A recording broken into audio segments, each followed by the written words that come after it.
நம்ம எதை பத்தியாவது நிறைய யோசிச்சுட்டே இருந்தோம்னா உண்மையாவே நம்ம செய்யற வேலை ரொம்ப கம்மியாயிடும். ப்ரொடக்டிவிட்டிங்கிறது ரொம்ப டஃப்பான விஷயம். ஏன்னா நம்மளோட மூளையில நிறைய வேலைகள் சுத்திட்டே இருக்கும். டேவிட் ஆலன் ஒருத்தர் கெட்டிங் திங்ஸ் டன் ஒரு புக் எழுதியிருக்காரு. அதுல அவர் என்ன சொல்றாருன்னா, நம்ம மூளை நிறைய இன்ஃபர்மேஷனை ஸ்டோர் பண்றதுக்காக படைக்கப்படல. இந்த GDNCAT சிஸ்டம் நம்மின்டல் இருக்கிற தேவையில்லாத விஷயங்களை கிளியர் பண்ணி ஸ்ட்ரெஸ் இல்லாம வேலை செய்ய ஹெல்ப் பண்ணும். ஸ்ட்ரெஸ் கம்மி பண்றதுக்கான ட்ரிக் என்னன்னா, உங்க மைண்ட்ல இருக்கிற எல்லாத்தையும் வெளியில கொண்டு வந்து வைக்கிறது. அது ஒரு நோட் புக்கா இருக்கலாம், டிஜிட்டல் ஃபைலா இருக்கலாம், இல்லன்னா ஒரு ட்ரேயா கூட இருக்கலாம். முதல் படி என்னன்னா, எல்லாத்தையும் கேப்சர் பண்ணுங்க. இமெயில்கள், மெசேஜ்கள், நோட்கள் எல்லாத்தையும் ஒரே இடத்துல கொண்டு வாங்க. ஒரு மெயின் டிஜிட்டல் இன்பாக்ஸும் ஒரு மெயின் பிசிக்கல் இன்பாக்ஸும் வச்சிருந்தா வேலை ஈஸி ஆகும். அடுத்தது, ஒவ்வொரு விஷயமும் என்ன, அது ஏன் முக்கியம், அடுத்து என்ன செய்யணும்னு கிளியரா தெரிஞ்சு வச்சுக்கோங்க. என்ன செய்யணும்னு தெரியாம எதையும் இன்பாக்ஸ்ல வச்சிருக்காதீங்க. அடுத்து ஆர்கனைஸ் பண்ணுங்க, நடவட்டம் எடுங்க. 2 நிமிஷம்க்குள்ள முடிக்கிற மாதிரி இருந்தா உடனே செஞ்சு முடிச்சிருங்க. இல்லன்னா யார்கிட்டயாவது கொடுங்க, இல்லன்னா தள்ளி போடுங்க, ஃபைல் பண்ணுங்க,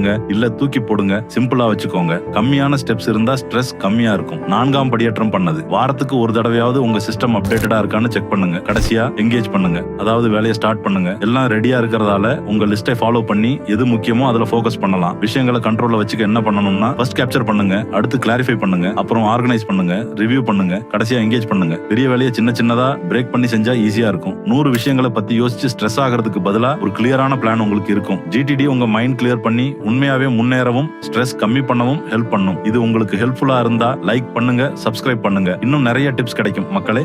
பை.